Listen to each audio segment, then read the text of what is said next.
Yo, what is up, everybody? Sarasco back again with the final chapter of our story titled The Midnight Road, written by Ashley Schuletter.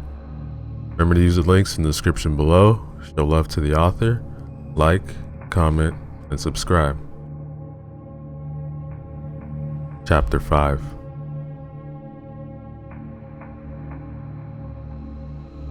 Lutz couldn't tear his eyes away from the gruesome sight. Bud McGuire's face was frozen in a silent shriek, wide eyes fixed, unblinking at the ceiling. His chest had been torn open crudely. The glinting white of ribs poked through the carnage.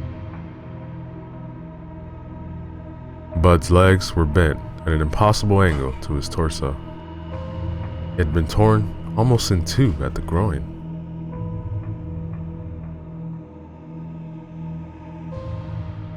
The first scream that passed Sheriff Lutz's lips was quickly followed by a second. He fell backwards to the ground and landed hard on his rear, using the heels of his feet to push himself away from the mutilated corpse. His back pressed against the rusted green bathtub, and he idly noticed that the calico dress laying across the edge had a faint pattern of purple violets. Then Clarkson's strong brown hands were wrapped around his own, and his deputy hauled Lutz to his feet. They exited the broken bathroom and its grisly contents and went into the corridor, where Billy Hudson was already halfway down the stairs leading to the first floor. The ancient staircase creaked threatening beneath their boots as the two officers followed the younger man downstairs, desperate to get their fare away from Bud McGuire's mutilated corpse as possible.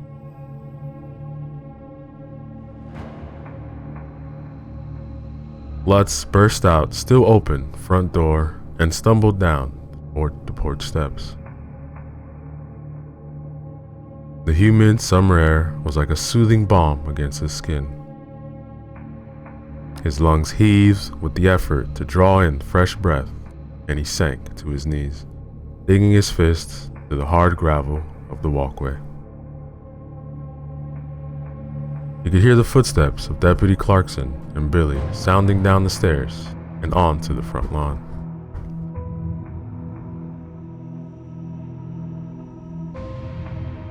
They remained forcefully silent as Lutz fought against the waves of heat and chills that kept alternating their way through his veins. Distantly, as if observing someone else from far above, Lutz understood that he was having a panic attack. With shaking arms, he shifted his weight until he was sitting on the lawn bordering the front porch. Dry grass crackled as he brought his knees up to his forehead and sat there, breathing in the night air. Somewhere nearby, a cricket chirped, breaking the stillness. Somehow, this was an encouraging thought.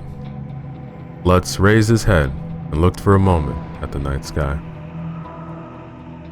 The sun was still hours away from rising, and the sky was pitch black, except for the thousands of glittering stars.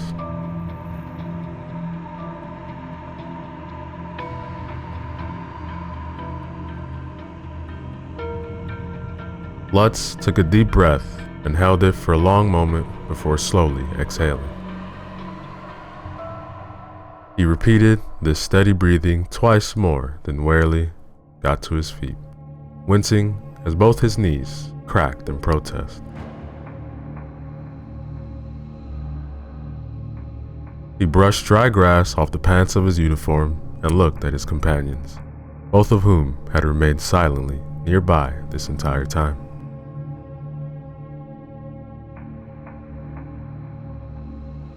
Nodding once in silent gratitude, Lutz resumed his authority as sheriff. None of them would speak a word of his temporary breakdown. They could all feel a sudden shift in the atmosphere, as if a sudden bond of kinship had just been forged. Lutz knew that the three of them will forever be bonded by the events of this night. Officer Clarkson looked at his senior officer. Do you want me to check the rest of the property? Look for the rest of the family? No, we found what we were looking for. This is officially a crime scene. It's also a 40-acre farm with 2 barns and at least 10 outbuildings. We need more men. Want me to call in Miller and Sanchez?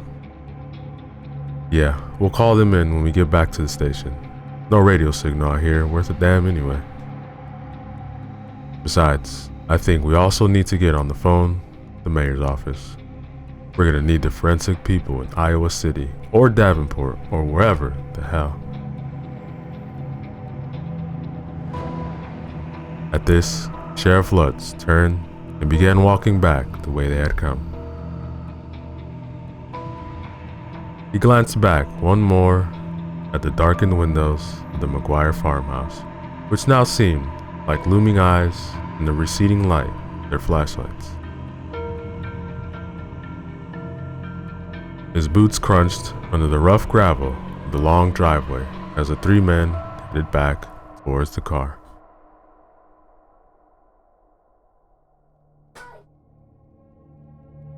The yellow, sickly-looking corn blocked their view on the other side, looming far taller than a man even in his unhealthy state. Lutz was struck again by the eerie silence of the place. The humid summer air was heavy and still, and not a breath of wind rustled through the stalks. The near-complete absence of sound made him antsy and uncomfortable. The sooner they were back to the car, the better.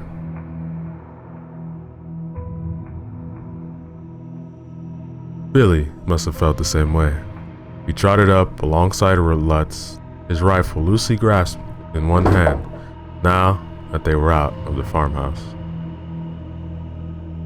In a low voice, he said, "What will happen now, Sheriff?"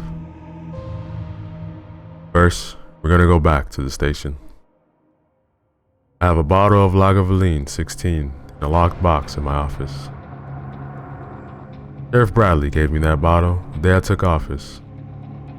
Now, he told me this whiskey was peaty enough and smoky enough to burn away the worst night of your life. Told me there would someday come a night where I would need it. It sat in its wooden box every night until I really started to think that day would never come. But come it did. And tonight, I'm going to open that bottle and drink deep. And you'll drink with me, if you like."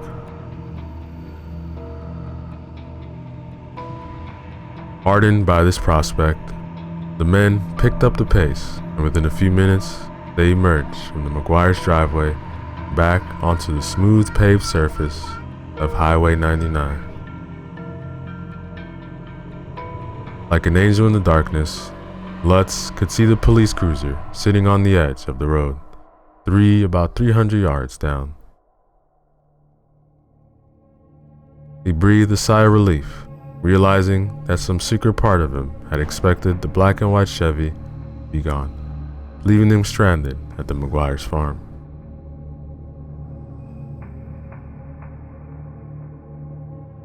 Lutz's palms were sweating, and he wiped them furtively on the thighs of his trousers. He checked his watch, then checked it again in disbelief. They had barely been gone 40 minutes. When they reached the car, Lutz fumbled in his pocket for his keys, and unlocked the door and slid into the driver's seat. His hand trembled on the steering wheel, and he wondered briefly if he was fit to drive. Can't exactly ask Clarkson or Billy to chauffeur me home. Lutz unlocked the passenger and back doors, and his companions slid silently into their seats. Clarkson was still holding the buck rifle, and the shotgun was in Billy's lap, the mounted flashlight still beaming a bright circle on the car's upholstery. As one, the men fastened their seatbelts. The familiar, everyday click of the metal sliding into place struck him as utterly absurd after the night's events.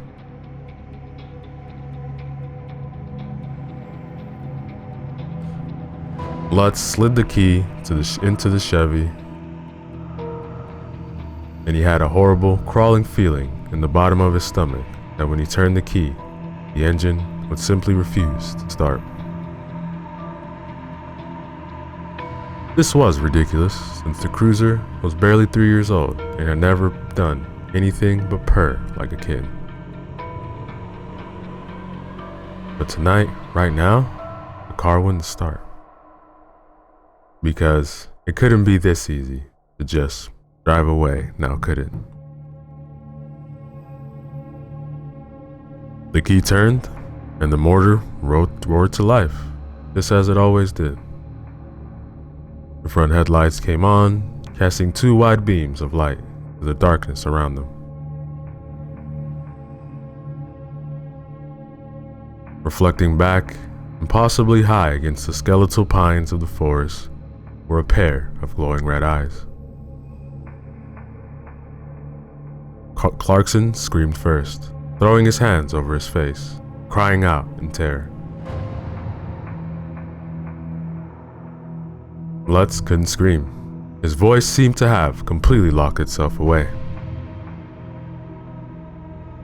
His mouth gaped open in horror, but the only sound that came out was a strangled choke.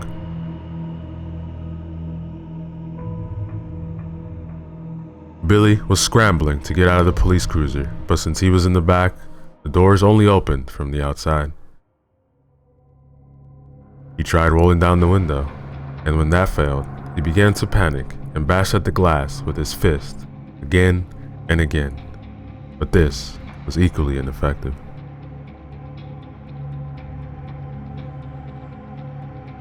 Billy raised the butt of the shotgun and drew back, preparing to ram it through the window of the car.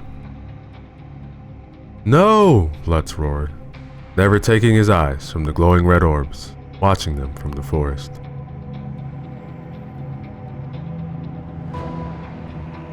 He jammed the clutch in, praying to anyone who might be listening to that car did not stall. He shifted into first, gave the engine some gas, and the car began moving slowly. This entire time, he continued staring at the red eyes hovering 20 feet above them. He looked back unwaveringly, glittering with a malevolent intelligence. As the cruiser rolled past, his eyes followed their progress, but did not advance. Lutz fixed his gaze on the rearview mirror, waiting for some ravenous beast to come charging behind them. But there was nothing. The darkness of the night took over, and the eyes receded into the trees. Intent now on putting as much distance between himself and the McGuire farm as possible, Lutz laid one heavy boot on the gas.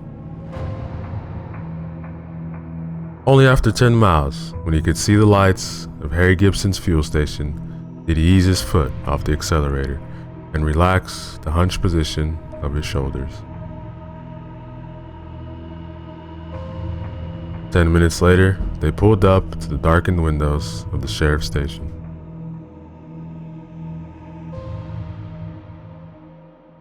Lutz killed the engine of the cruiser, and the 3 men sat in silence. After a long moment, Henry Clarkson opened his mouth. "What the hell was that thing?" he began, but Lutz put up one hand and stopped him. Lutz shook his head, opened the door of the cruiser with a loud creak, and stepped outside.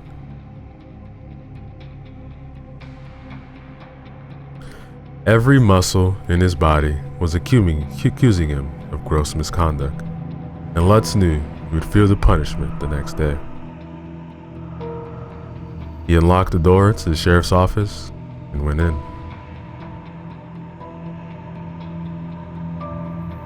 The comfortable surroundings of the dingy sheriff's station almost brought him to tears. Weakly buzzing security fluorescent cast a dim yellowish glow on the familiar disarray of desks and chairs. Without bothering to turn on the main lights, he crossed the bullpen to the corner office at the back of the station and went inside his office.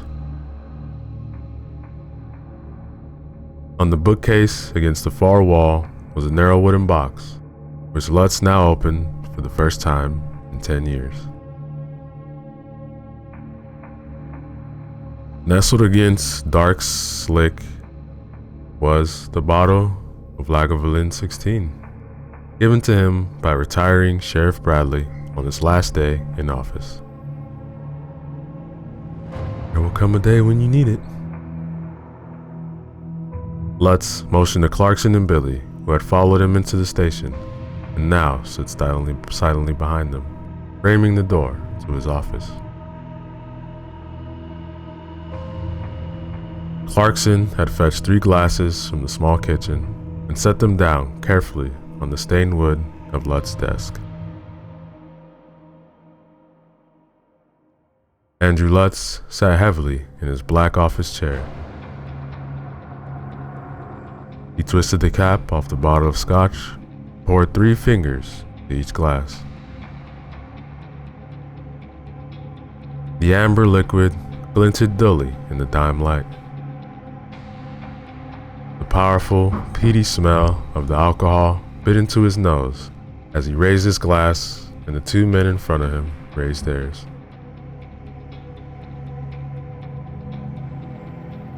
"Drink up," he advised. In one smooth motion, all 3 of the men drained their glasses. The scotch blazed a fiery trail through his stomach. To burn the nightmares away. He reached to refill his glass. And that, ladies and gentlemen, is the end of our story.